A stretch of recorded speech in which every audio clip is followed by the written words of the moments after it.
Echo doesn't fail because of its premise or its themes, but rather because those aspects clearly took precedence over the actual substance and execution of ideas, leaving the final product, characters, story beats, everything shallow, bland, uninspired, inconsistent, and tonally mismatched.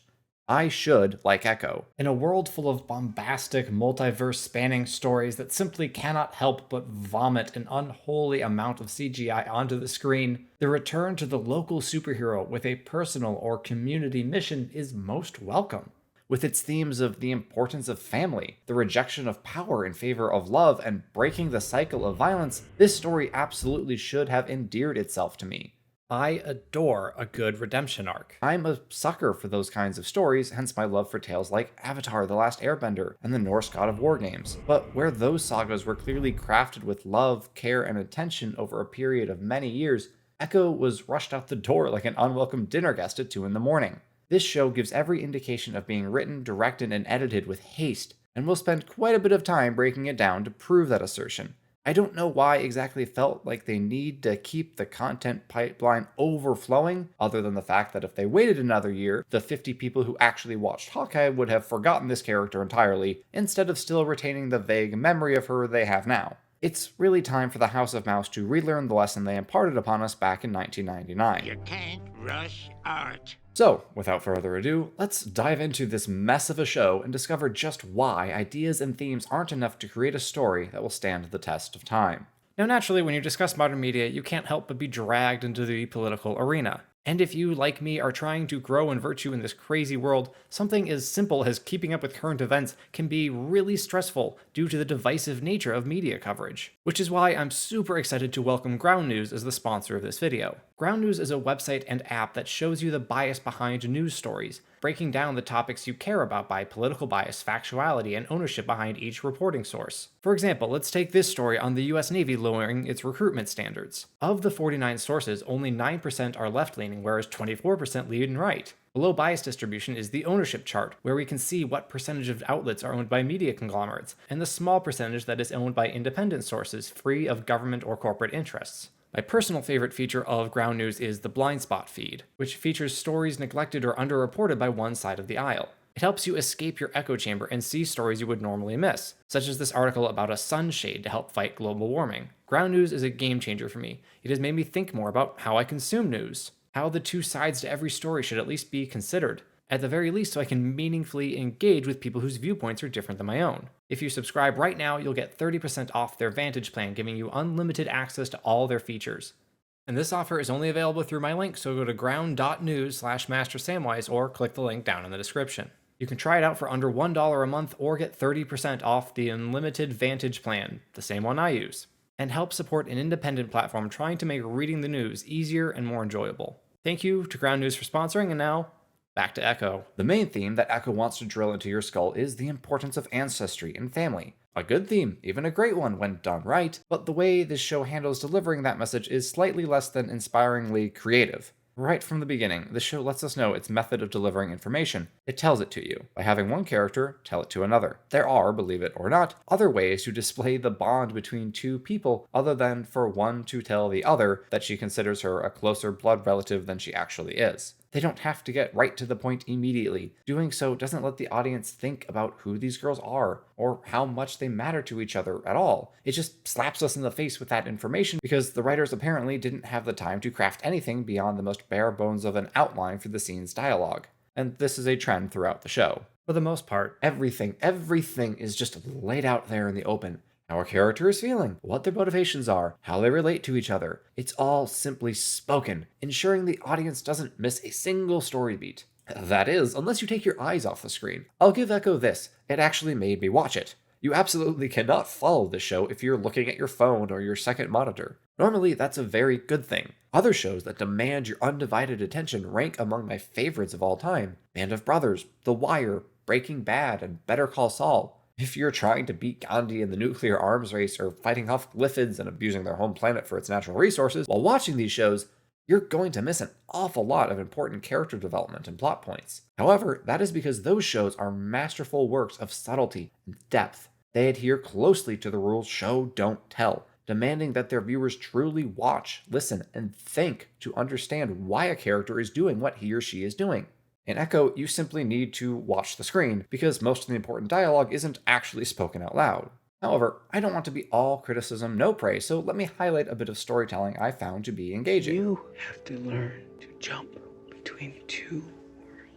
This line accomplishes two things reasonably well. Point one, it shows Maya's father to be sympathetic but also realistic. He is understanding of her disability and how it limits her, but at the same time encourages her, enforcing the idea that she cannot stay in her own silent bubble, but also needs to learn to inhabit the world of the hearing. And in accomplishing point one, it also establishes point two, that Maya cares about and loves her father, because he has loved her. We don't need Maya to say this. We don't need the script to have her say anything at all. Simply seeing her receive the care and affection from her dad is enough for us to intuit that she, quite naturally, will love him in return. This makes her grief at his death and her subsequent actions that much more understandable. The show does not entirely lack subtlety. This scene in the auto showroom is not introduced in the typical ham-fisted way. The viewer is simply dropped into it and trusted to understand that Maya is lost, angry, and lashing out in a destructive manner. Not only is this not spelled out to us, but it's entirely in line with what we should expect from Maya, who has just lost her father, for whom she cared deeply despite his absence, and who was largely raised by Kingpin, a man dominated by his anger and rage, and the man who now steps into the void in Maya's life. A job.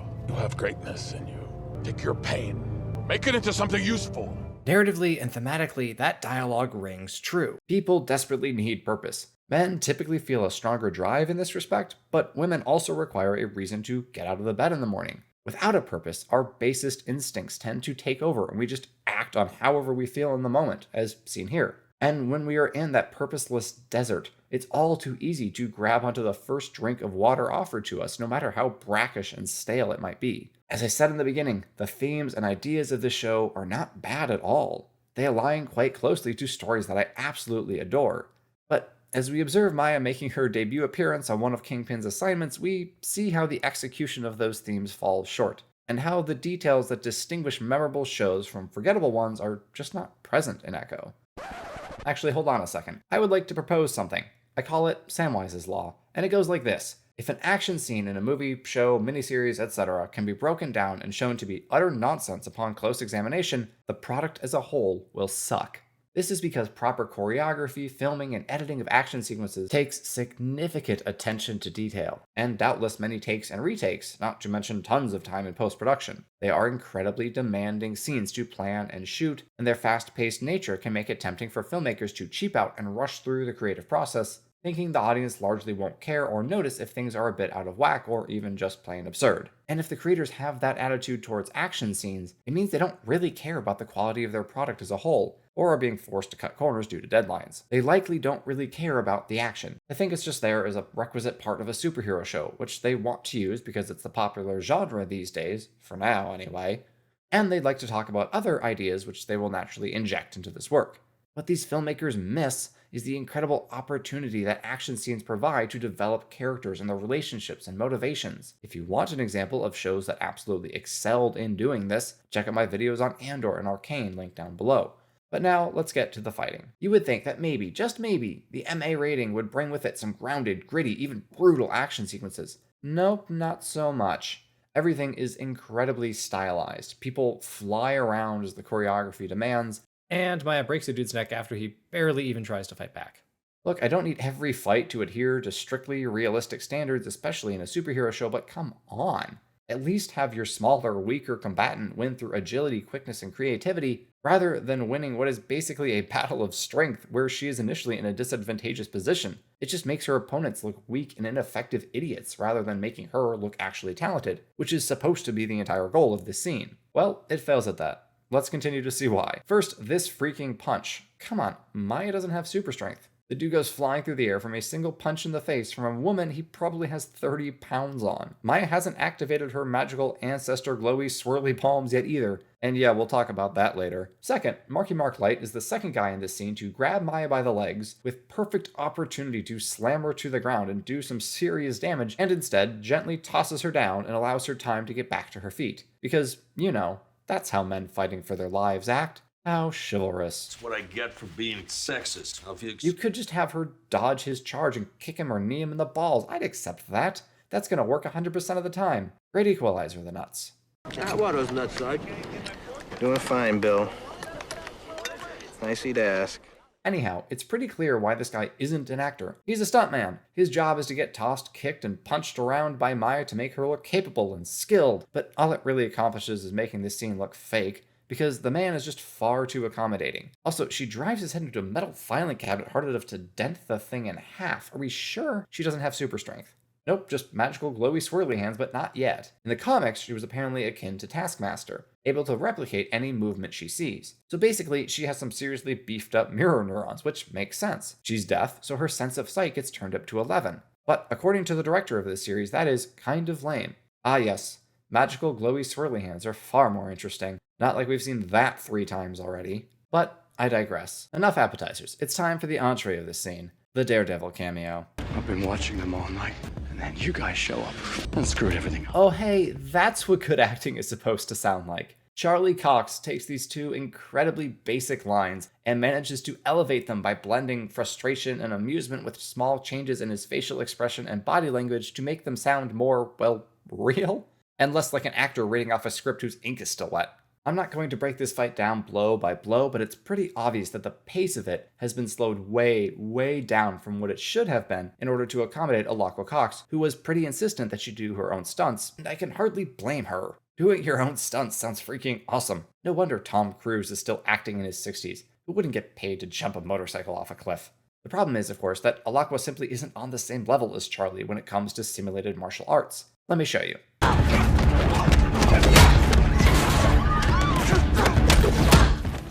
You see what I mean, right? Baby Daredevil, who doesn't even have a costume yet, is fighting at a frenetic, frantic pace, landing a half-dozen blows in the same time it takes him to throw 1 punch in Echo. Also, in this far better scene, you will notice that people don't get tossed around like ragdolls whenever convenient. Like right here, you can clearly see him take extra steps backward just to smack into the pole, even though the kick from Maya didn't nearly have enough force to justify that. And on the other hand, you also have moments like this, when Maya gets hit full in the face by Daredevil's billy club and is only a little dazed for a moment. No, lady, you're unconscious. A single punch from Daredevil should send you reeling. Getting a metal stick slammed into your skull by a man who has been doing this for years should give you brain damage.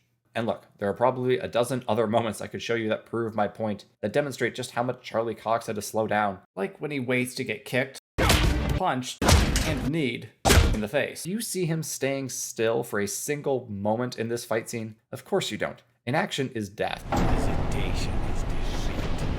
Or I could point out how he knocks Maya down and then for absolutely no reason doesn't follow up and instead lets her regain her feet and start swinging. Or I could ask why the man with heightened senses somehow didn't realize that the leg he's holding is made from metal and that hitting it would do no good whatsoever. Or I might wonder why on this good green earth he traps Maya under a shelf and then just runs away, instead of doing literally anything else, like slamming her head into the floor to knock her unconscious. Why did Daredevil take it easy on Maya? Why would he clobber Fisk's other henchmen but leave her on her feet? Come to think of it, what was he doing there in the first place? Sure, he was Watching them all night. and that makes some passable sense considering Daredevil's general motivation to keep tabs on Hellraisers in his kitchen, but why did he interfere? What did he have to gain from getting involved at the very end of a brief turf dispute, only to peace out before doing anything remotely impactful? Why was he here at all? You want to know why? I'll tell you why. Daredevil put in an appearance because so saith the script. They wanted Daredevil in the show because everyone loves cameos and everyone loves Daredevil, so they came up with the most basic and generic reason possible and said, that sounds good, and chucked him in there. Box checked, viewership numbers enhanced by 40%. Moving on. Yeah, that sounds like a good idea. Let's leave this dumpster fire of a scene behind and have a talk with good old Wilson, who tells Maya, What you lacked was a place and a purpose. Have that now. please show, stop spelling everything out for me, especially stuff you've already told me. You've shown you're somewhat capable of managing to be somewhat subtle. Could you at least try to keep it up? I suppose I should talk a bit about why subtlety is important. Why shows that manage to tell their story through subtle means are widely regarded as superior. Why does show beat tell on the hierarchy of storytelling methods? 2 reasons. First, being subtle while still effectively telling your story is far more difficult than telling it directly. It takes much more time and mental energy to inform the audience about how a character feels without them saying out loud how they feel. I mean, who says exactly what they're thinking? What kind of game is that? Humans, by and large, revere difficult endeavors. No one cares that you ran a mile, but maybe they'll take note if you run a marathon. Running isn't exactly all that thrilling, though, so that analogy isn't worth much. The point still stands that we as a species are impressed by our fellow men conquering challenges, because not many people can, and that makes doing so special. Everyone's special, Dash. Which is another way of saying no one is. If anyone and everyone could write engaging dialogue, if that was just an innate talent in all humans, we wouldn't really care.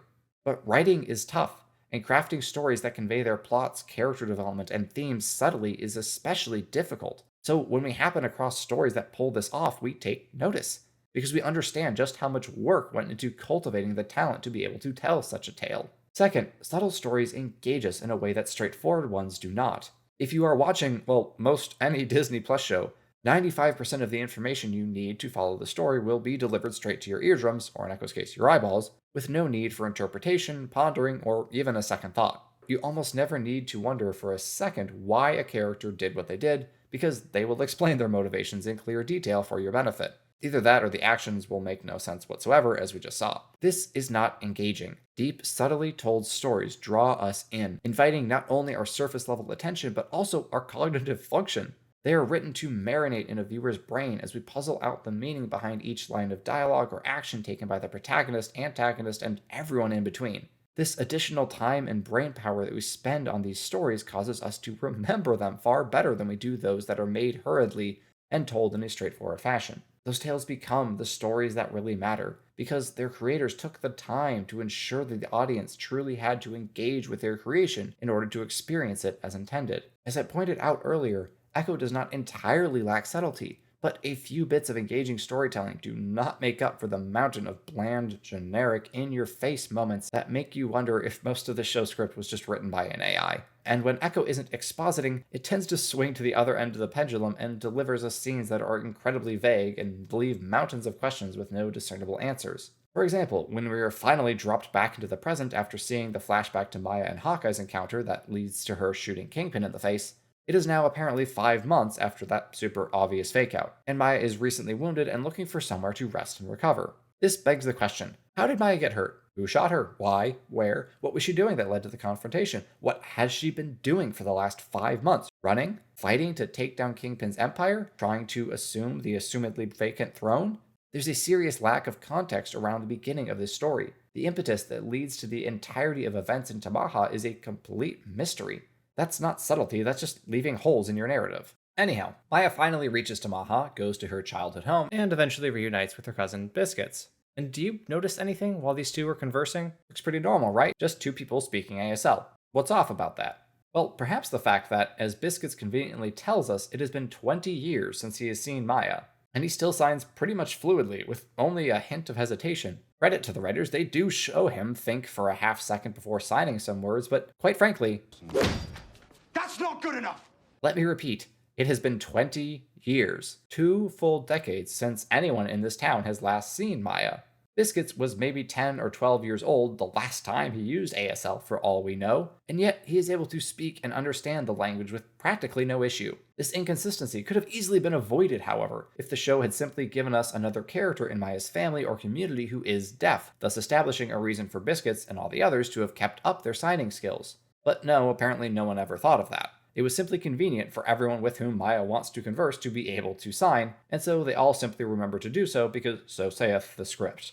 Also, we'll get to a moment later that shows why they actually should have all stopped signing, but all in good time. Anyhow, the point of this scene is just to establish that Maya is in town for a business thing, and wants to keep Biscuits quiet about having seen her. He doesn't really seem to have an opinion about that, and is happy to just go along with whatever she says. This is because Biscuits is not really a character. He doesn't have a purpose, a driving force, or any real agency. He's just an accessory to Maya that helps her get stuff done. In the most convenient way possible. But the script has just remembered that Maya has a serious wound, so she goes to her uncle's roller rink to get stitched up for real this time, which is a huge dum-dum move on Maya's part, but we'll get to that later, where Maya encounters the counter guy, whom I shall dub Ryan Howard for obvious reasons. And he's kind of a turd because, well, he's a bad guy, you see, and bad guys can't be nice to Maya. But Maya's not here to see Ryan. She wants her uncle, who is running a game of red light, green light. Green light, go! Dude, just say green light. Adding the go is superfluous. Anyhow, Ryan Howard then texts a 212 number that he might have information on the King Killer. Okay, wait, stop. Kingpin isn't dead, as we'll find out very shortly. Sorry to spoil that for you. So why would Maya be wanted explicitly for a crime that did not happen? What could Kingpin possibly benefit from pretending that the assassination attempt by one of his own people was successful? Just having people believe that, and it's apparently pretty common knowledge if this random nobody from Scranton who lives in Tamaha, Oklahoma knows about it, would make Kingpin seem weak and unable to control his own organization. Faking your own death as a power move is absurdly dumb, especially if the supposed cause is death by underling. This introduces one of the major problems with this show. The antagonists are hilariously stupid and act contrary to their own interests on a regular basis, making them into complete non-threats and removing practically all tension from their conflicts with Maya and company. Returning to said story, Maya and Henry then take a trip at Henry's suggestion to the top of a water tower, where Henry points the spotter scope at Bonnie and tells Maya that Bonnie would want to see her, but Maya doesn't really care. All in all, not bad writing, a little on the nose perhaps, but it's an MCU show, I only expect so much. It builds on Maya's already established focus on her mission, whatever that may be, and that her heart isn't exactly open to family matters at the moment. This is good. It gives us an undesirable state from which Maya will need to grow. But of course, the real reason they are up here is so Maya can point the scope of this warehouse and let Henry know what she wants, that is, a train car in order to send Fisk's men a message.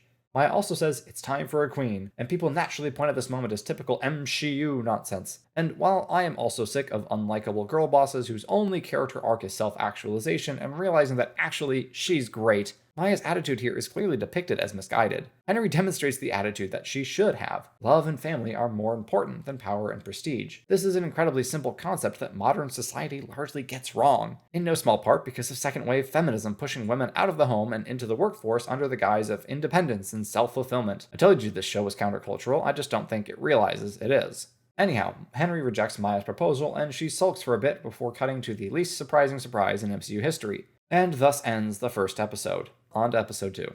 As is custom, we open with a flashback to one of Maya's ancestors. This particular flashback depicts a game of stickball, a game not dissimilar from lacrosse, that is still played by the Choctaw people today. According to my brief research, the games often took place to settle disputes in the place of armed conflict, which the show depicts in its usual blunt manner.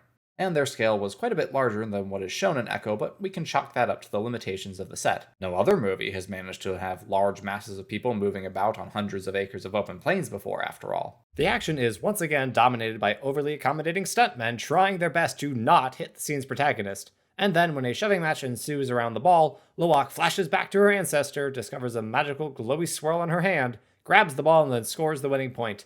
Ancestor magic did it by doing it. Great storytelling, that. Back in the present day, Maya is awoken by the doorbell ring to a fire alarm light, which is pretty cool to be honest. I do genuinely like the various way this show displays what being deaf is like. It's the best thing that Echo does, hands down. Anyway, Biscuits shows up with what I can only assume is Jesse Pinkman's shopping list. 3 entire bags of Funyuns? And Maya asks him to buy a few more things. Nothing of note here, I just wanted to make that reference. In the next scene, we observe Chola finding out that Maya is back in town. Probably extra busy with Maya back in town and all.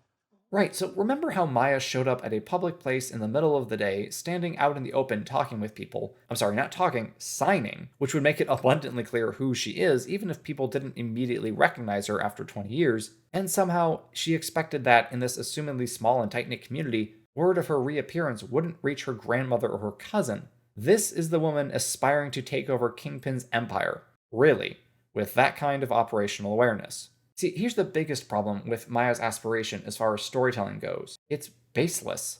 That is, it has no foundation, or a very shaky one at best. Yes, she was a part of Kingpin's army, even in a position of some authority as the head of the ever so wonderfully named Tracksuit Mafia back in Hawkeye. But her skills that have been shown to us are all of the tactical variety, fighting, shooting, etc. There is nothing to suggest that Maya is a strategic genius or a woman capable of running a legitimate business such as Fisk Industries while also dealing with all the illicit sides of that operation. Her character before the show is overwhelmingly underdeveloped, and that goes double for those crucial 5 months between shooting the man who essentially raised her and returning to her childhood home. Killing Kingpin was an act of vengeance, not the deliberate removal of a rival or part of a coup. This whole story would make far more sense if she had simply gone on the run right after that incident and thus brought war to her hometown. However, that wouldn't work because the writers wanted her to have the arc of eventually choosing family over power, and I commend them for that. But they needed to do more legwork to set the stage for Maya's motivation. Instead, all we have is this vague, nebulous sense of her desire to rule his empire, which wouldn't exist at all if it weren't for this single line of dialogue. Sending Fisk's men a message could easily be construed as simply another vengeful act, repayment for the debt all of Fisk's crew owes her for the death of her father at their master's hands. As we'll find out, that message she sends ends up being pointless, but all in good time. First, Maya convinces Biscuits to skip dinner with Chola so they can take a ride because her cousin's role in the story is just to enable her at every turn. Goodness knows what she would have done if he hadn't shown up randomly and bumped into her. Her plan was to have Henry help her, so her backup plan, I guess, was to just have Biscuits, conveniently, at her disposal. Great storytelling, that. Back at the roller rink, Chola tracks down Henry and inquires as to Maya's whereabouts. The real point of this scene is to establish that Chola isn't interested in seeing her granddaughter due to the pain and loss that she still carries from the loss of her daughter. She is emotionally stunted, unable to move on from that day 20 years ago. And while people can grieve in 1,000 different ways, this feels manufactured for the sake of conflict. As far as we know at this point in the story, the only reason her grandmother pushes her away in the first place is because she has to go with her father, whom Chola does blame. And then after that, the reason given for Chola's continued dislike of Maya is So much alike. which doesn't make a ton of sense. Also, I would hazard a guess that the writers only wrote that line in episode 4 because they realized 80% of the way through the story that Chola needed some sort of reason to never reach out to Maya. Chola not being able to stand Maya's presence doesn't come up at all before that point. Focus is entirely on her not wanting William around. If anything, you'd think Maya's grandmother would try to keep her and send her dad away. Wouldn't it make more sense that at the loss of a loved one, Chola would cling more tightly to those she still has with her, as she clearly does Bonnie and Biscuits? Back to Maya, who continues to just tell Biscuits what to do, and he just trusts her completely. He's basically a MacGuffin that allows Maya's plans to move forward. He doesn't have any real agency or motivation, he's just there to get stuff, drive places, and generally enable her. And she's also just the worst taskmaster, since she doesn't tell him the plan really at all, and just makes him follow her after she jumps onto the train. Maya swings down onto the train, having somehow used the exact amount of rope needed for the task. A brief scene of her doing some driving, measuring, and googling would have fit in nicely earlier in this episode, clue the audience in as to what she's planning, and show that she does actually think things through and isn't just insanely lucky, which of course she has to be for any of this to work.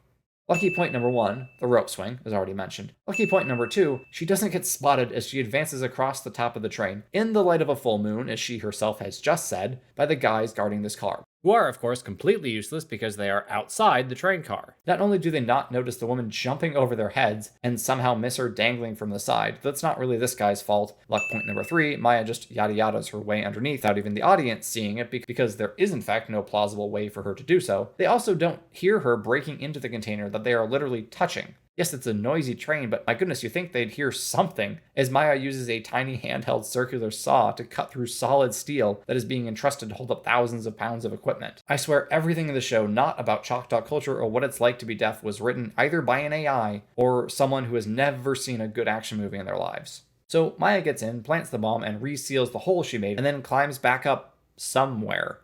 Whatever car she's on, it's clearly not the one she broke into.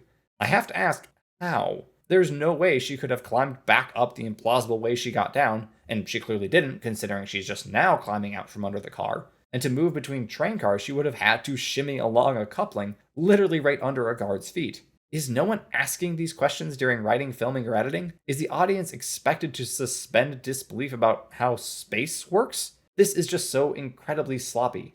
But finally, things do go wrong for Maya as her leg gets stuck between couplings. Whatever will our heroine do in this most precarious position? Will she be forced to remove her prosthetic leg and come up with an ingenious plan to escape the train? Nah, she'll just activate her ancestral magical swirly glowy hands and break free no problem. That is genuinely how 95% of Maya's problems get solved in this show. And to quote the director, it's kind of lame. Lame, lame, lame, lame, lame! It's a cheap, easy way to simply do things and win. It's not creative, it's not engaging to watch, it doesn't leave any sense of wonder, it's just blah.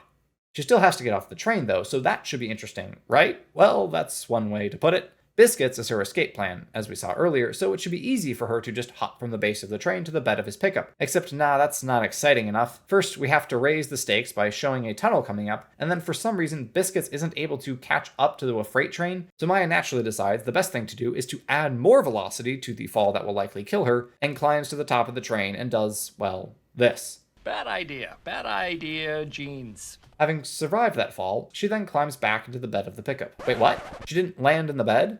Well, she couldn't have landed on the ground, since Biscuit swerved way far away from the point of impact, so the only logical conclusion is that she was hanging onto the rear bumper. I guess she activated her ancestral magical swirly glowy hands. Except if we rewind a bit, we can see the truck come to a stop and Maya is nowhere in frame. Great editing, show. However, it's time to give the show a little credit. When Biscuits finally shows a tiny bit of backbone and berates Maya for her dangerous stunt, Maya waves him off and then smiles in smug self-satisfaction. That, my friends, is what I like to call character work, and this is a rare moment where it is actually present and meaningful in Echo. The pursuit of one's goal, regardless of the cost to others or even oneself, is a trait present in the beginning of many of my favorite redemption arcs, Dalinar, Zuko, Kratos, etc., and in this moment, it's conveyed effectively and with some measure of nuance. So good job, show, genuinely. This little bit of storytelling gives us an idea of how Maya will have to grow. Unfortunately, I can't say that the execution of her growth and redemption hits the mark, but we'll get to that later. First, we get to see the result of Maya's handiwork, which is just an armory getting blown up right after we're briefly introduced to the most annoying minor villain in the MCU, Zane. Not much to talk about here, it's just a building blowing up. Moving on, Henry gets a call and goes to talk to his people, who basically just confirm that the bomb originated in Tamaha. Lovely. Maya then goes to Scully to get a temporary replacement for her ruined prosthetic, and while that is happening, she has a text conversation with Henry in which she admits that she blew up the armory, which seems like poor operational security, but Maya's not exactly practicing the art of subtlety. Again, that seems out of character for someone who apparently desires to take over an organization whose handling requires finesse and tact. This scene ends with Scully suggesting to Maya that she talk to Chola about their ancestors, a piece of advice that Maya pointedly ignores. Which I want to like, because the healing of the relationship between Maya and Chola is one of the central developments of the show, but it's built on such a weak foundation, and ultimately its resolution is cheap and rushed. At this point, Maya hasn't been shown to have any reason to dislike her grandmother. She does, but it just hasn't been shown to us yet. Now, we will find out later that Maya was essentially poisoned against Chola by her father, who told her how her grandmother destroyed their family by sending them away after Choloa's death. It would have been nice to actually see that happen before we reached this scene, so the basis of their relationship conflict would be more established. But nah, the show didn't have time for that. It's not like it spent half the first episode doing a previously on segment. And honestly, I'm not convinced they didn't write this part of episode 4 after they'd already set up the whole story and they realized that, oh, we need to have a reason for Maya to not want to talk to Chola. Also, it's difficult to display a struggling relationship when the two people aren't in the same room at the same time in the present day, and had no actual conflict between them in the past. There's just no dynamic there. It's just two people pissed at each other from a distance. As with Maya's motivation for gaining power, more context and more development was needed to properly set the stage. But moving on to some actual movement in the plot, Henry and Maya argue about her actions, and again, while the theme of the conversation is solid, the actual content leaves a lot to be desired. Henry tells Maya, "You're starting a war," to which she responds, "There's already a war." Is there, though? Perhaps Maya was fighting a war back in New York in the 5 months that we skipped over, but we obviously weren't privy to it. I would have much preferred for those months to each have their own flashback at the beginning of the episodes, setting the stage for why Maya did what she did piece by piece, but alas, that's not what we got. Maya then tells Henry, "I have a strategy. It's playing out the way I planned." Okay, we haven't been outright told Maya's strategy, and that's a good thing, but has it even been hinted at whatsoever? Could the clever audience member puzzle it out? Maya's opening move was to hit Fisk's armory, weakening his organization's ability to fight, at least on a larger scale. How can she exploit this vulnerability? Well, reducing an opponent's overall strength is really only useful if it brings their power level down below or at least close to that of yours, and since Maya is only one person, that's certainly not what happened here. Okay, so perhaps the armory explosion was a diversion meant to draw off Fisk's men and let Maya get to another target. Well, that doesn't seem to be the case either. Since if it was, she should already be on the move, well aware that, as Henry told her, they'll know it was her, they'll know where it came from. That's it. I'm out of ideas. We're closed. Any other ideas, anyone? Because as far as I can tell, Maya just wants to bring trouble to Tamaha because so saith the script. Anyhow, Maya then insists that she says when this starts and stops, and that is power. Oh, this is why I want to like this scene. Maya sucks here. She's power hungry, prideful, and selfish to a villainous level. So why don't I like this scene? As with most of the rest of the show, it's the little things. In this case, pretty much all the dialogue, because it just doesn't make sense. I say when it starts, I say when it stops. What is that even supposed to mean? Maya is projecting a sense of control over the situation that is wildly beyond reality. It's delusional. And Maya isn't meant to be delusional, I don't think. Is she underestimating Kingpin's forces? Does she have some insane plan that just never gets executed? Why would she think she can put a stop to the events that she has set in motion? The reason escapes me. The writers had a solid outline here. A girl raised in the world of violence and crime where might makes right returns to her peaceful hometown and discovers that life isn't about who's on top. That could be a genuinely engaging and emotionally satisfying arc, but it is cheapened so much by the half-assed, generic, vague dialogue and severely underwhelming character and relationship development. Again, so much context needed to be added to her story, which will continue, such as it is, in episode 3 after the obligatory flashback. It'll be easy for me to tell you the story of this ancestor. It's the exact same as the last one. Well, close enough. She participates in, or in this case wants to participate in, the male-dominated activity/profession that at least is told no this time, because yeah, that's certainly how things would work back then. But then she declares, they will see me, not as they think I should be, they will see me as I am. Because of course she does. And then when her father and the other tribal police get into trouble, she discovers her ancestral magical swirly glowy hands and shows up to save the day by standing out in the open and shooting all the criminals to the rousing applause of her father. How wonderfully creative. In the present, Scully and Chula bicker about Maya. Scully tells his ex, You don't even know her. And you do? Wait, stop, don't get derailed. Let's go back to Scully's point. It's been 20 freaking years. Of course Chola and Maya don't know each other. This is why the beef between them feels so hollow. Scully advises Chola, Well, maybe you shouldn't talk to her. Maybe you should just listen for once. but that line implies that Chola has refused to listen, as if Maya had been trying to talk to her grandmother. If only that had been shown at any point. But we've already been down that road. This scene only serves to highlight how little their relationship was explored, which ultimately will make future events that much less impactful. Moving on, Maya has visions of her ancestors while out for a walk, and then gets kidnapped. Also, what exactly was Maya doing out here?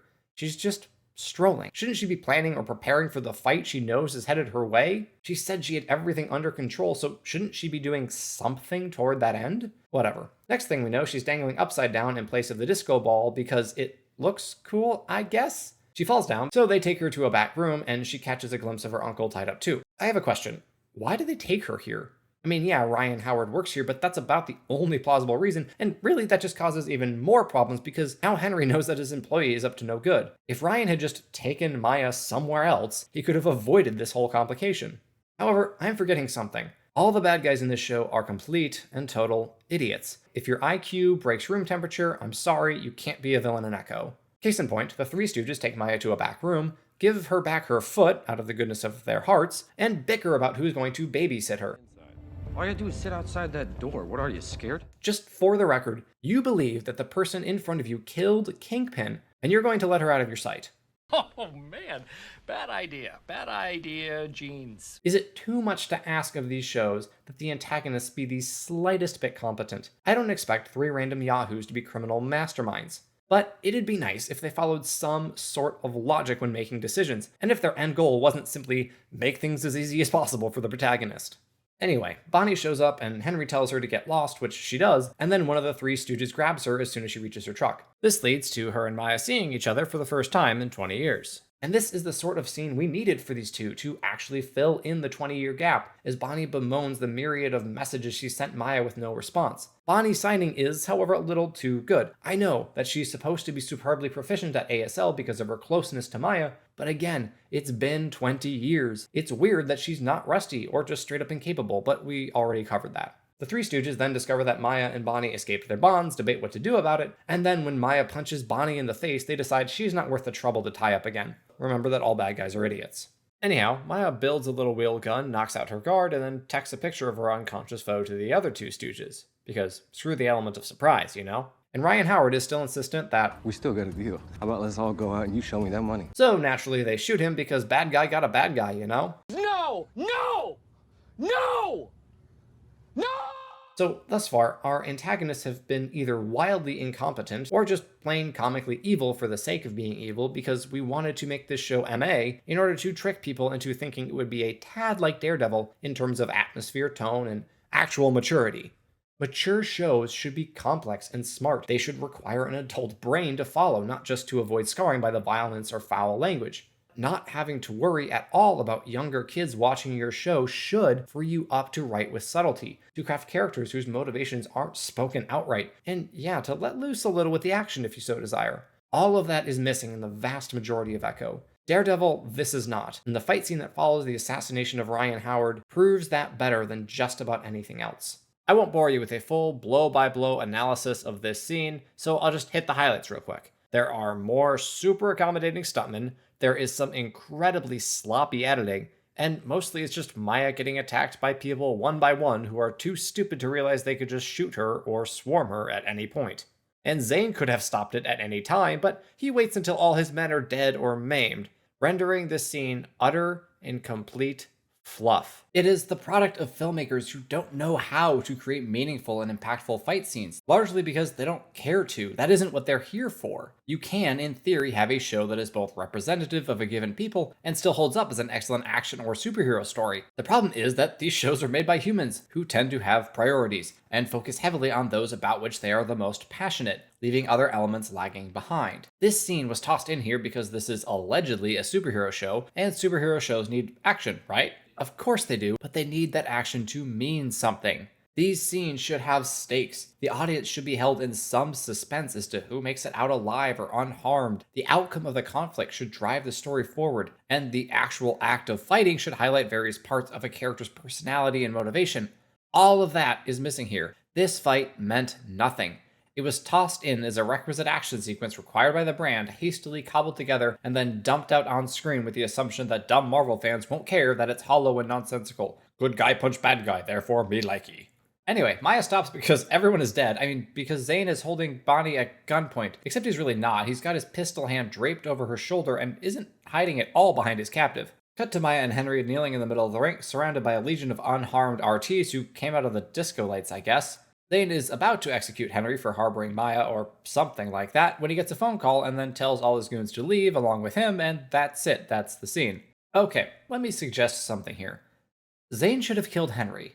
Maya's redemption arc is driven in no small part by the realization that her quest for power brings pain and suffering to those who care about her. We've seen this mentioned already. However, those consequences never actually materialize.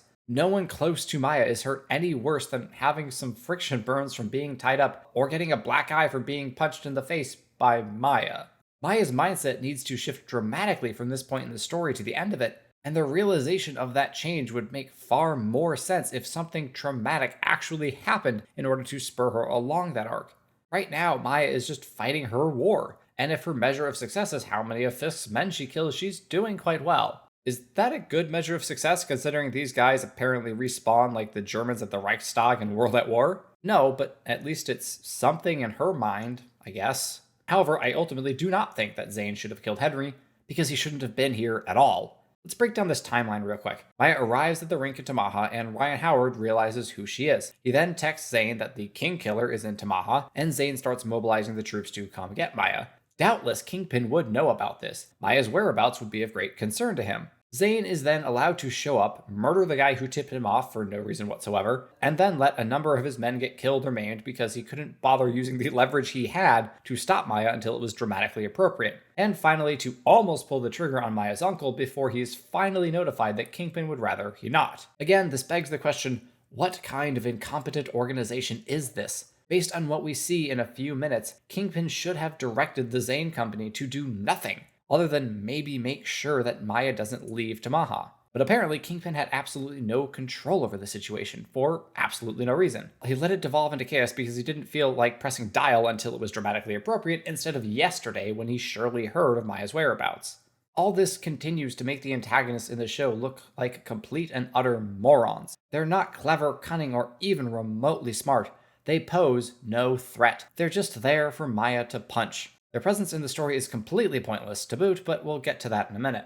First, we must continue on with the story. That is, with the story the writers actually want to tell, the tale of Maya reconciling with her family. She tells Bonnie that they were here for me, not you. Wait, Maya, didn't you spend 20 years growing up in Kingpin's shadow? Weren't you a part of his criminal enterprises? Did Kingpin never use a target's family member to get to the person he really wanted? Do you not understand what the word leverage means? Now, maybe Maya does understand this concept and is just lying to get Bonnie out of her hair, which would be fine if she later realizes that this was a stone cold-hearted move to pull and tries to atone for it, but that never happens. So I'm going with theory A, that the writers simply did not think Maya's character through. If the writing team had worked through Maya's whole arc bit by bit, they would have accounted for her line here that we'll talk soon, I promise. And when Maya then fails to keep that promise, as we'll see in a few minutes, require her to reckon with the fact that she once again failed Bonnie, and seek reconciliation. Will they? Will she? Spoiler alert, no, and no. Her redemption arc is incredibly rushed and not remotely earned in this regard. And I just wanted to mention this unkept promise of hers as an example of that. We then change scenes to Maya and Henry wondering why the Zane Company just pieced out. Henry says there's only one person who could have done that, meaning of course good old Wilson, still presumed dead by Maya's hand. So hold up. Zane was, then, if Henry's statement is to be believed, the number 2 in the Fisk organization, and has, in their minds anyway, been elevated to number 1. The man running Fisk Enterprises is letting randoms like Ryan Howard text him directly, is getting into deadly situations without even letting his men scope it out first, and is visiting the locations where this criminal organization stores all their weaponry. This moron is not running Fisk Enterprises, even if the big man was dead. But of course, as we've already discussed, the writers had no interest in creating competent, organized villains. They're just a bunch of guys running around with guns because this is a superhero show and all action scenes look the same to the director. Anyway, putting that aside, now Henry and Maya can truly have it out. Everything that Henry has said about her bringing chaos and war to Tamaha appears to have come true. Surely he'll unload on her and demand that she give up her nebulous mission of power and leave town for all their sakes. But instead he basically apologizes. Things caught up to us both. Okay, yeah, I suppose he's not blameless in all this. He did hire the dude from his gang days who snitched and brought the Zane Company into Tamaha, though that's certainly not quite as bad as taking actions you know will directly lead to retribution on your hometown. But Henry doesn't seem to care about that anymore. He just wants to help Maya now. After she, against his wishes, blew up a train car that he was responsible for, tore a giant hole through his wall, turned his ball pit into a biohazard, left bullet casings and human blood all over his floor, and very nearly got him executed, he's just like, I'm in. I have one question. Why? Yeah, sure, Fisk and his men are bad dudes, but they've always been bad dudes. Henry clearly hasn't been of sterling, upright moral character to this point in his life. For that matter, neither has Maya. She still is, as far as we know, trying to take over Kingpin's organization, still fighting for her own selfish goal of prestige and power. And Henry has just enlisted to aid her in that fight. To what end? What does he hope to gain from this? To reiterate, right now, this is not a matter of we have to defend our home. That's not what Maya's war has been about, and we've seen nothing to indicate that she has shifted goals. So it looks to me like Henry decides to help her out in her quest for power because, well, that's what they wrote down. We then shift focus to Maya's old family home, where Scully presents her with her new prosthetic leg. And finally, we get some context around the conflict between Maya and her grandmother. She could have reached out any time, says Maya. So did Maya want to talk to her family members or not? Because if you'll recall, she completely ghosted Bonnie for 20 years. If Maya never answered her cousin due to a desire to leave her old life behind, why would she care if Chola never reached out? Certainly Maya would be more willing to talk to Bonnie than she would Chola, considering the fact that her grandmother is the reason she and her father had to leave Tamaha. All that to say, while I appreciate that this scene provides more substance to the difficult relationship, or rather the lack of relationship, between Maya and Chola, it really leaves more questions than it answers. Did Maya want to reconnect with her family, as she indicates here, or was she still too wounded to even send one text message? Again, here's where the rushed nature of the product shows. Maya's character is not fleshed out, and these inconsistencies demonstrate that.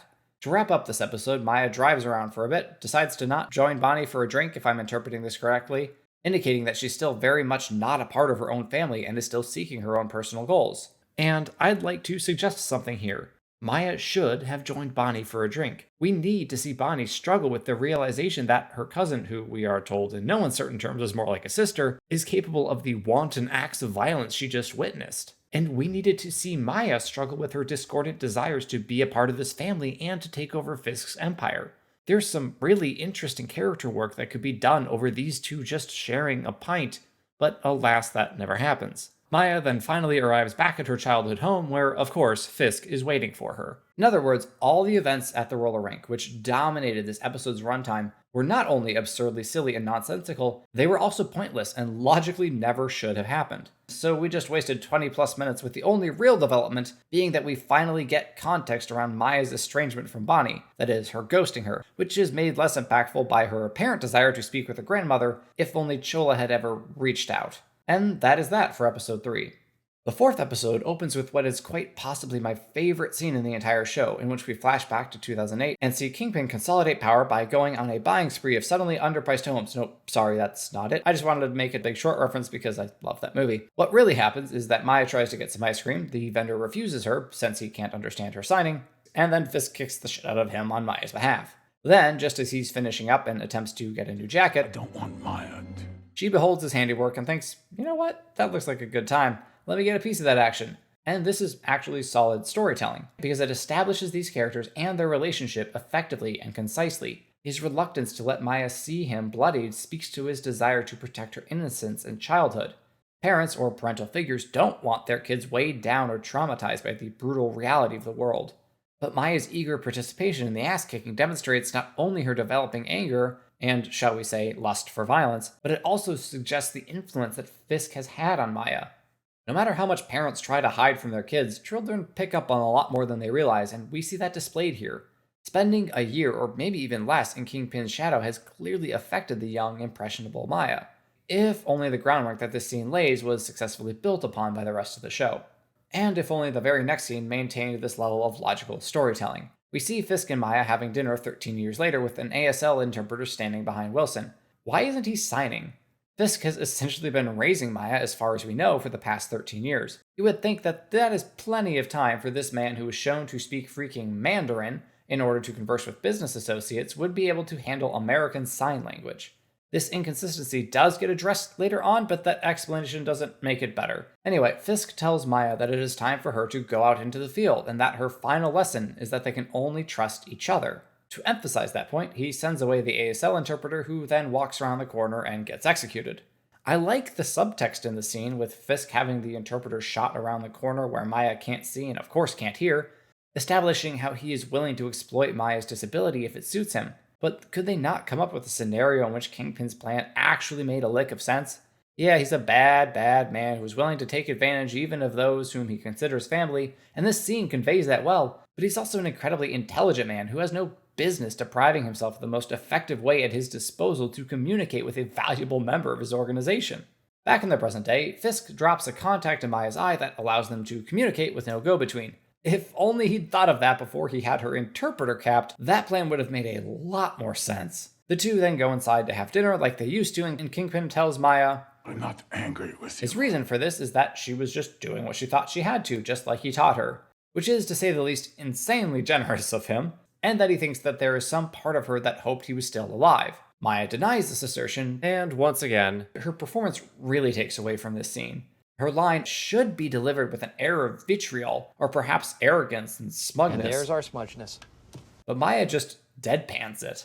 To make matters worse, the point of this conversation is just plain nonsense. After everything that has happened, Fisk wants to bring Maya home and make her queenpin, give her the empire she desires. I'm in the empire business. Now, I completely understand Kingpin's desire to bring Maya back into the fold. Him having a soft spot for her has been established. And though he may be a brutally hardened criminal mastermind, everyone has their weaknesses, and it's fine, narratively, that Maya is his. With Wilson's messed up familial background, it's no small wonder that he wants to be a good and loving father. But why would he just cave to her every desire? Fisk should approach this conversation like a father, reproaching Maya for acting out, which he does do. You raised a hand to me in violence. And then giving her an opportunity to atone, suggesting that she is out of her depth, that she is going to get more people hurt or killed, that she cannot function as a loose cannon, but rather needs his steady, guiding hand. But he doesn't do anything of the sort. He doesn't act like a parent, guardian, or any sort of authority figure whatsoever. You want an empire. You'll have it. He acts like a simp, and I don't use that word lightly. No matter how much Maya berates him and shows that she clearly despises everything about him, despite being exactly like him in terms of moral uprightness, Kingpin is happy to give her whatever she wants whenever she wants it. Not only is he apparently a complete idiot with no control over his organization, as we established in the last episode, this larger-than-life crime boss has been stripped of practically all agency and spine, left looking at Maya with puppy dog eyes, as if she is his whole world, because remember, everything and everyone in this show revolves around the main character. Fisk then leaves Maya to think about his absurdly generous offer, and she goes to talk it over with Henry, leading to this exchange. I know you can. That's what scares me. Hold up. How exactly does Henry know that Maya is capable of running a vast criminal empire? He has, as far as we know, known her as an adult for all of maybe 3 days, and in that time has constantly challenged her decision making as foolish and reckless, and has been proven right every step of the way. So why on this good green earth does he think that she could in fact take over Fisk Enterprises? Aside from, of course, the fact that she's the main character and she can do anything because she has swirly glowy hands that solve all problems. Maya then berates Henry for leaving her behind in New York after William was killed when she apparently really needed support, which isn't bad in concept, but this wasn't established at all before. It was suggested that Henry was in New York, but we didn't get any flashbacks establishing that he and Maya had any sort of bond or even knew each other at all, like we did with her and her dad and her and Fisk. This is straight up tell, don't show storytelling. I mean, before this scene, I had assumed that Henry was always in Tamaha, running whatever shipping route Fisk needed run. We weren't shown any evidence to the contrary, and Maya even says at the roller rink, we've been playing this since the 90s, which I took to mean that Harry had been running the place since then. Also, if Henry had been in New York with Maya that whole time, his signing should be way better than this. Up until this very conversation, the audience had no reason to believe that Henry had failed his duty to Maya anyway, because we assumed he really had no duty to Maya. And that makes the sudden throwing of his guilt onto screen in the most straightforward way possible not remotely compelling. There's a theme that has been present throughout the show but is especially notable in these two conversations, and it severely undercuts the show's attempted message of growth and personal betterment. That theme is this: everything is somebody else's fault. Maya holds on to no guilt over shooting Fisk. He taught her the language of violence. It technically wasn't her bomb that brought the Zane Company to the roller rink. Henry hired the lowlife who called in the tip. Henry is to blame for Maya getting brought in under Kingpin's wing as an adult since he apparently wasn't there to guide her. Maya is the victim in this and pretty much every other scenario. The earlier scenes of her arguing with Henry over the brashness of her plans are completely undercut by this one conversation that paints Maya as someone who has only made the choices she did because she, an adult woman, didn't get the support she needed. But that's not necessarily a bad thing. The lack of a good, morally upright father figure is absolutely devastating for children. Ask any criminologist. Echo doesn't really realize it, but its story is far more about the need for a good father than it is about really anything else. Maya is beyond messed up because her real father was into some bad business, her surrogate uncle/father taught her his ways of rage and violence, and apparently the only other man who could have stepped into the void after her dad died failed to do so. We need present virtuous fathers if our children are going to grow into virtuous adults. That's not a message you hear from mainstream media or the culture at large, which both tend to downgrade dad's importance and insist that moms can do it all. Again, I told you this show is countercultural. However, personal responsibility still exists, and for Maya that appears to be a completely foreign concept. Yes, her father failed her, but she is also failing herself. You can be a victim and still be held responsible for the terrible things you've done. It's not an all or nothing one or the other dichotomy. Especially since Maya isn't a child or a young teen with no ability to escape a life that is dominated by crime, at least not anymore. She is now an adult who, if we are to believe this very show, wasn't fully introduced to that world of violence until she was in her 20s. She had a childhood before New York. She knows how normal people live, what a normal family is like, and most importantly, her criminal actions in this show aren't done simply to survive to make it from one day to the next, but rather to gain power. That makes her a far less sympathetic character, which is fine. She can be an antihero, but the show then asks us to turn around and feel bad for her at nearly every turn, especially in these past 2 episodes, and it feels discordant. The blame game can only take you so far. Yeah, Maya blew up dozens of people in order to send a message, but her uncle wasn't there for her 4 years before, so it's okay. She doesn't know any better. I have one thing to say to that. Be better. But also, hold on to that thought. We're going to explore it more in a little bit. For now, let's move on from that tangent and get back to what the story is really about: ancestors. Maya and Shula both have a vision, and somehow Henry realizes that Maya is having a vision and not a stroke or some other brain injury, so he takes the woman whom he saw get punched in the face and slammed through a claw machine to her grandmother's house instead of the hospital. So finally, we get a conversation between Maya and Shola, and oh, here is the ancestor flashback. The rest of the conversation, well, it's not exactly earth-shattering. Shola says she didn't disown Maya, she disowned her father, but then turns around and says, "I couldn't stand to be around you," which feels a lot like disowning to me. She says that second bit after Maya finally confirms that yes, her dad did badmouth Chola when Maya was growing up. And then her grandmother changes the subject entirely to say that their ancestors are reaching out to them because they sense they are needed. Maya isn't happy with the subject change, tells Chola off, and leaves. And that's it. That's all the conflict we get between these two. Their entire on-screen relationship happens in that one brief scene. Maya arrives at the hotel and confronts Kingpin, I suspect you've come to kill me. who insists that he has always loved her. Like a daughter. Maya retorts that as a child she didn't see him for the monster he really is. Fair enough. That certainly seems plausible. Kingpin, however, turns the tables on Maya, refuting her proclaimed innocence, asking, "What about all the people you killed for me?" Did you plead for their lives? I ask you, who's the monster? No. He's got a point. As I said a moment ago, two things can be true at once. Both parties are at fault here. Did Kingpin isolate Maya as she claims? We actually have evidence that yes, despite it not making a lick of sense to do so, Fisk did in fact separate Maya from the rest of the world. So yes, Kingpin is to blame for shaping Maya into the monster she became. But did she change her ways once the spell was broken? Once she realized that he was the one responsible for her father's murder? Did she swear off the life of violence once free of Fisk's influence? No, because she was not and is not an automaton mindlessly obeying a directive. Maya is a person, an adult with free will who chose to follow Fisk, who chose to keep following him, and who chose to continue pursuing power even after, in her mind, he was gone. Again, both parties are at least somewhat correct in this scene. Whose fault is it that Maya has become a monster? Is it too much to ask for both? But the show doesn't want you to believe that. At the very least, it wants you to believe that Kingpin holds the vast majority of the blame for Maya's sins. According to this script, Kingpin only had the fancy context made because he didn't care enough to learn to sign. This is presented as evidence that he doesn't really love Maya, he was just using her. I ask you, do we have evidence of that? Let's revisit the flashback at the beginning of this episode, in which Kingpin beats to a bloody pulp a street vendor who was mean and dismissive toward Maya. That certainly isn't healthy behavior, but it undoubtedly is the act of someone who genuinely cares for the well-being and feelings of this girl.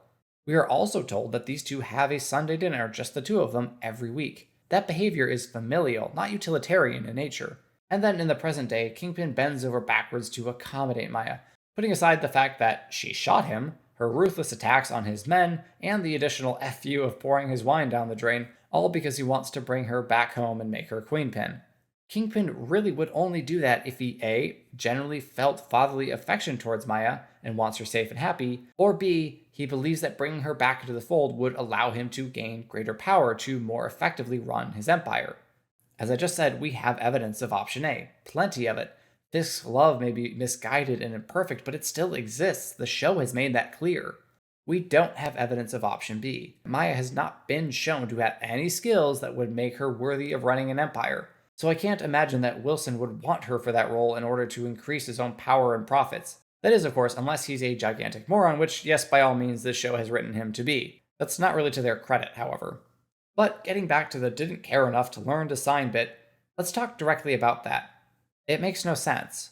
One, because as already established, Fisk does genuinely care about Maya. This contrived nonsense about him not bothering to learn ASL doesn't disprove that, mostly because it's just plain illogical. Even if we believe that Fisk was only ever using Maya, preparing her from childhood to become his assassin, his soldier, his weapon, why would he not learn to communicate with her? Again, the man learned Mandarin to conduct business operations.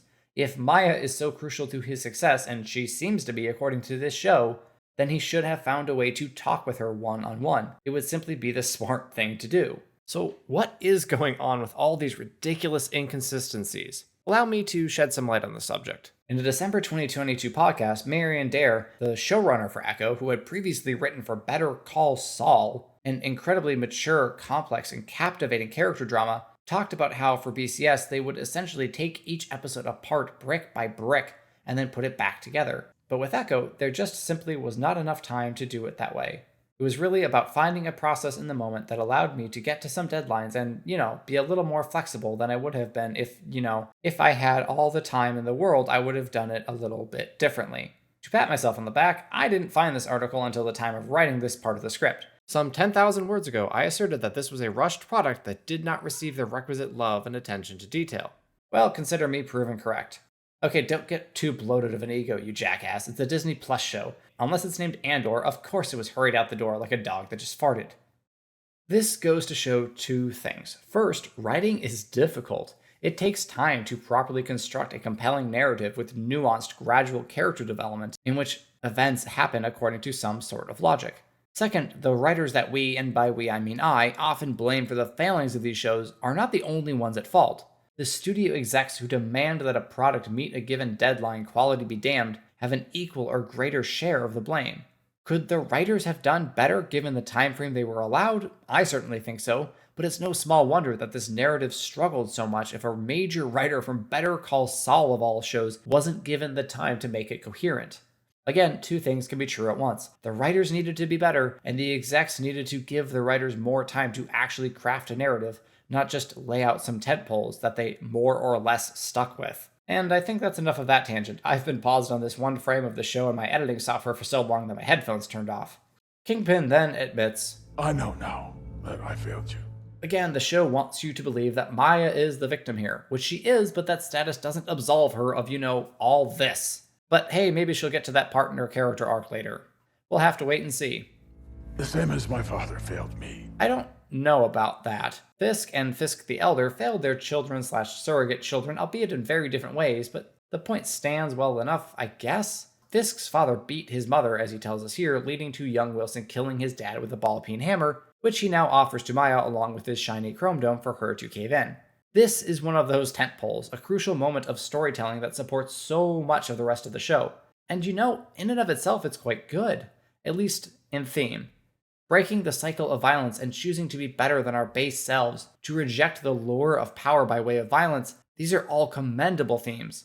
And it's even executed somewhat well, at least in the second half of this scene. Honestly, they could have skipped the first half and gone straight to the presentation of the hammer with little or no preamble, and it would have worked a lot better. And there's actual subtext in this scene. Fisk apparently offers himself freely for Maya to kill, but she chooses not to, a heroic choice, finally, just like he planned. He never expected her to try to kill him, not again anyway. Also, pretty sure she couldn't. I mean, she shot him in the face and he survived, not sure how much damage that hammer is going to do. And Maya, for her part, doesn't say a word, doesn't say no, I can't, but lets her actions do the talking. Although, once again, the performance is somewhat lacking. She won't continue this cycle of familial violence. It's time to break free of it, to reject the monster that she had allowed herself to become before she goes off the deep end and becomes like Fisk in nearly every way. And Kingpin, for his part, misinterprets her decision, believing it to happen due to her inability to strike him again, due to her love for him. The question is, was this well earned? Well, I think yes, actually. The show did a reasonable job setting up this moment. We saw Maya's quest for power. We saw Henry tell her she sounded like Fisk. We saw the wanton acts of violence she committed in pursuit of her goal, and her self-satisfaction in having done so. Not all of that was done particularly well, but the groundwork was laid nonetheless. So the question then is, does Maya's rejection of this offer to take out the Kingpin and thus assume his throne make sense for her character?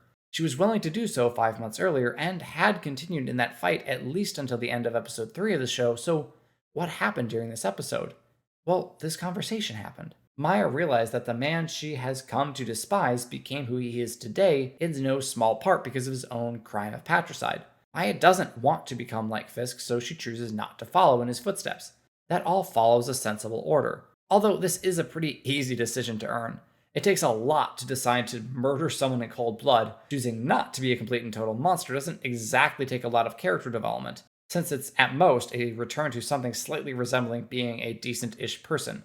However, this is also where the show fails its titular character once again. I said a moment ago that Maya chooses to reject the monster she had allowed herself to become, but that's not totally true. It's what she should do, but it's not really what she actually does. Maya should now feel guilt, an incredible amount of guilt, for all the things she has done. Kingpin said it best. You knew what you were part of. All those sins and the ones she has just committed in the past few days, including dozens of murders and endangering her family members for no good reason, should emotionally crush her at this point, should come crashing down and shove her into a pit of despair out of which she will have to arduously climb inch by inch as she seeks to atone for her wrongdoings, to forgive herself, and to become better.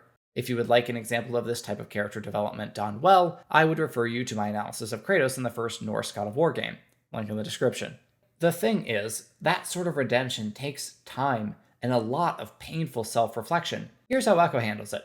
One flashback. That lasts a grand total of 40 seconds, which is only slightly longer than the establishing shot leading up to the flashback. Maya remembers Kingpin telling her he loves her, remembers doing bad things for her, thinks about her family who has suffered, been abandoned, or just done things for her, and that's that. Self-reflection over, she leaves town, which is not a bad decision. She clearly believes her presence is only going to be harmful to the people who care about her, and she wants to keep them safe. Admirable, if a bit rushed in development. She didn't really care who got hurt, or at least was willing to risk their lives in pursuit of her goal, until now, because she realizes that Fisk doesn't really love her, which you think she would have figured out after he had her dad killed.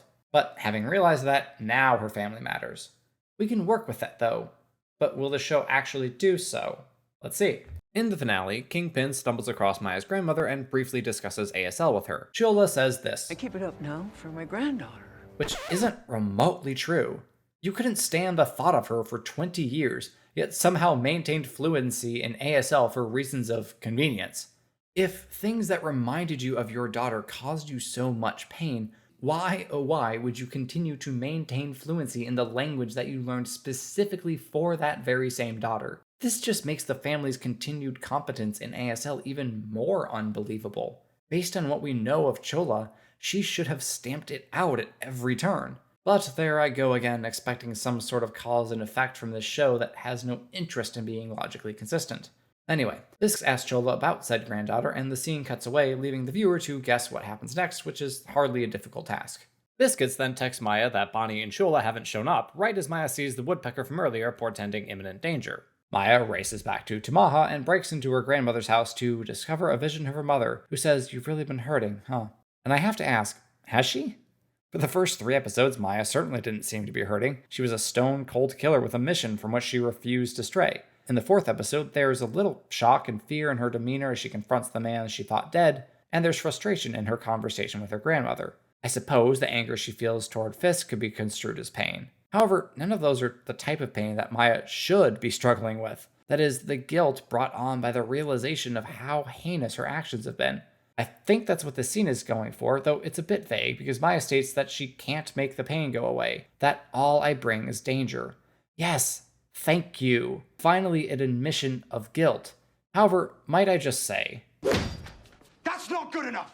This is simply an incredibly bare bones and rushed way of addressing Maya's past actions. The story basically goes like this. Maya realizes she has been bad. Maya decides to stop being bad. Maya is now good. And all of that happens in about 5 minutes of her screen time. For a show that absolutely dawdles at points and wastes so much time on meaningless fluff, it really rushed her redemption arc, cheapening it in the process. Look, I'm a sucker for people choosing good where they had long chosen evil. I believe that choosing virtue over vice is a decision which anyone at any time can make. It doesn't take a lot to earn it. But choosing to forgive yourself? Buddy, that is not a quick and easy box on the checklist. Again, I refer you to Kratos. The struggles that we see protagonists undergo as they try not only to change, but to accept that they truly have changed, that they are no longer the monsters they once were, and that they can acknowledge their past failings and become better for having failed. Those are the inner battles that make redemption arcs so satisfying to watch. Those kind of arcs are truly journeys that we experience along with the characters. Here, if you look away for a few seconds, you would miss all of Maya's so-called struggle with her guilt and inner turmoil. And her mother doesn't even acknowledge Maya's horrific actions in the past. Instead, Taloa just tells her, remember your gifts, and then proceeds to list them. Strategy, she says first about Loak, the stickball player who won because she activated her swirly glowy hands. Cunning, she says of Tuklo, the sharpshooter who won because she activated her swirly glowy hands. Ferocity, she says of Chafa, who held up a cave for a few seconds right after she became the first initiate into the Order of Swirly Glowy Hands. Love, she says of herself, and yeah, that actually makes sense because this is her mother talking. Again, there are good ideas floating around this scene. Family and heritage are important. The idea of someone returning to a long-lost home and learning how her ancestors lived, how their skills, knowledge, and dedication enabled their people to survive and thrive, and thus changing from a stone-hearted, power-hungry egomaniac into a genuine member of the family and community is really quite intriguing. And on the surface, that's exactly what Echo is. But there are a few problems. First and foremost, her ancestors largely didn't actually demonstrate anything notable in terms of ability. They just had magical powers. I cannot stress enough how much the swirly, glowy hand nonsense cheapened the quality and message of this show. Maya doesn't really have to learn anything from them because they don't have anything useful to teach her, other than activate the lights in your palm. Second, as we just noted, the learning process is incredibly rushed once it finally kicks into gear. And third, there are so many other glaring issues with the story, so many details that are complete nonsense that it distracts from this core theme. The pacing doesn't help either. Anyhow, we then waste an enormous amount of time on overly indulgent establishing shots before Maya spots the woodpecker landing on a warehouse. That has to be one of the most uninspired ways of moving a scene forward. Just wait to be told what to do and where to go by a magical bird. Lame, lame, lame, lame, lame! Anyhow, Maya and Kingpin exchange some very generic dialogue, blaming each other for their betrayals, and then Maya proclaims that Bonnie and Chola are in my blood, in my heart. I am their legacy, not yours. Not a bad sentiment, but as I've already discussed in some detail, this moment was far too rushed. Maya has had literally 2 conversations with Bonnie in 20 years, and 1 with Chola in that time. This 180-degree turnaround, this acceptance of her family, and the assumption that they accept her despite all the things that she has done is not earned. Not by the story, and certainly not by Maya's character. After that forceful declaration, Fisk says through Bonnie the most mustache-twirling line I think I've ever had the displeasure of seeing on screen. I've tried to say the signed lines out loud because I'm sure that you haven't had your eyes glued to the screen as you watch this absurdly long video, but this time I'm sorry, I just can't. No one should have to say these bland, basic lines that any 10-year-old could have written during snack time out loud. Fisk has one of his goons knock Maya down. She remembers her ancestor, we see her mom sign the name of the show, and then, and I truly don't know how else to put this, Maya girl bosses. Maya channels the energy of her ancestors and gives it to her relatives, and they all beat up a bunch of men because apparently the glowy hands not only provide super strength, but also incredible speed, coordination, and the ability to make your enemies forget that guns exist. But before we can continue our swirly glowy hands punching match, we have to have Biscuits do something, and in this case that means driving over the vans full of gunmen. We're just going to skip over the fact that Biscuits almost certainly caused a good number of horrifically gory deaths for the men directly under his wheels, and apparently that won't affect him at all, emotionally speaking. Anyhow, all of Kingpin's goons are finally down, and he slowly waddles up to Maya so she can do her mother's healy, glowy fingers to him. So what is Maya's plan with the healing fingers? Well, it's to force Fisk to go back to the moment right before he killed his father, and let go of the pain, let go of the anger. To which Kingpin replies, "You cannot have my pain." No, not really. If you know, you know. He does basically say that, though. I am not who you want me to be! I don't hate this in concept. I don't mind Maya wanting her uncle to find healing to forgive himself for the sins of his past. Although one could easily argue that young Wilson was absolutely justified in killing his father, although he may have gone a tad overboard with the method of doing so. It's good to see that Maya does still care about Fisk, still acknowledges that he did, in whatever flawed way he could, love her and care for her. 2 problems, though. First, the stupid, dumbass, glowy, swirly hands. They suck. They're lame. Their origin is unexplained beyond this pool, and their abilities are simply whatever the moment demands. Second, Maya takes the moral high ground awfully fast. What gives you the right? Acting like she's this bastion of steadfast emotional maturity, when in reality she should be suffering through mental turmoil herself. We've talked about that already, though, so I won't belabor the point anymore. This scene only works if A, we saw Maya actually undergo an extensive, grueling, arduous journey to change her ways and forgive herself, and B, if it happens without some magical contrivance, as a real conversation between real people. Oh, and of course, the third problem is that it means nothing for Kingpin's character because he just gets escorted out of there by his one remaining goon who, for some reason, doesn't just shoot Maya dead as she stands over his boss. Once again, incompetent and accommodating bad guys make this entire show possible. The sad thing is, they didn't have to. As I've pointed out throughout this review, Echo has good ideas and commendable themes. The struggle to reconnect with long-lost family, recovering from decades of wrongfully focused development, overcoming our own vices, learning to forgive ourselves, and breaking the cycle of violence are all truly compelling themes. And for brief moments, Echo hits the nail on the head. At other times, a lot of other times, it misses and hammers its own thumb. And in between those story beats, earned or unearned, good or bad, inspiring or cringe-inducing, the show struggles. In its attention to detail, in its character building, in its ability to follow any sort of rule as to how anything works. This is what happens when A, the focus is on representation, and B, not enough time is given to the creators. It is certainly possible to create a story about a deaf Native American woman, explore what it means for her to be those things, and still tell a compelling, coherent narrative. But if you're trying to do both within a corporate time frame that insists the content pipeline will not tolerate any buildups, then you are doomed to fail on whatever is the lower priority. For Echo, that was clearly the actual storytelling. And that's a problem. If you're going to make a show that is representative of whatever slice of culture you want to focus on, you owe it to those people whom your story represents to actually do a good job.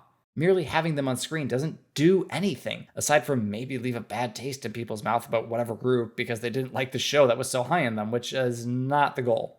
What is the goal of representation in storytelling, anyway? I bet if you asked that question to 100 different Hollywood execs, you would get the exact same answer every time. A blank stare.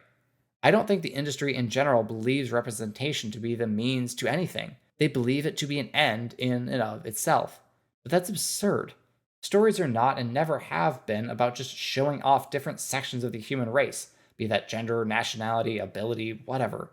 Using your movie or show to say, hey, these people exist, doesn't do anything, other than make people say, okay, and maybe some members of that group or people who think like you go, yeah, that's right, they do. And that's the end of that. I would propose that representation in stories should mean something, should have an actual purpose. The Sound of Metal was not merely representative of the deaf community. It pulled the viewer in as the protagonist himself loses his hearing and seeks to regain it, making the audience ask themselves, what would I do if I were him? It is at the very least thought-provoking. Anything that makes us perform some sort of introspection in this day and age has merit. It doesn't need to be super complex or have a distinct message it's trying to convey, but whatever representation you choose to implement in your story needs to be for more than just showing whatever group on screen as if they're on display in a zoo or museum. If you want to show off a particular culture, ask yourself why. Ask what the audience might get out of it. Ask how it might cause the viewer to think about some aspect of life in a different way. At its best, Echo does do that, demonstrating some elements of deaf light that made me go, yeah, I'd never thought about that before. But for the most part, it just has the idea that merely having someone deaf and Choctaw on screen is, in and of itself, a good thing that will draw in viewership. And of course, it will be a draw for some. Everyone has different reasons for watching and enjoying different stories, such as life. For my part, I would have much preferred that Echo go deeper, work harder, and take more time to flesh out the solid yet bare-bones outline that ended up being the final product. And how does said product end, you ask? Well, Maya goes for a drive while the rest of her family enjoys a barbecue, and then lo and behold, she arrives at the picnic and is embraced and accepted by all. Just one big happy family that hasn't experienced any trauma, done anything that might cause feelings of guilt or inner turmoil, and is just plain old hunky-dory with not a care in the world. It's not unexpected, but what a cheap way to end this story. Maya changed her mind and became good, and everyone loved her, and she loved them all and herself. You didn't earn this show. You didn't earn any of this. This blithely carefree attitude displayed in the final shots should not exist, not without months of therapy and soul-searching. It's a complete tonal mismatch from what this show was supposed to be, from what its far superior predecessor was, from what the Disney executives wanted you to believe it would be, and most importantly, from the events presented to you by the show itself.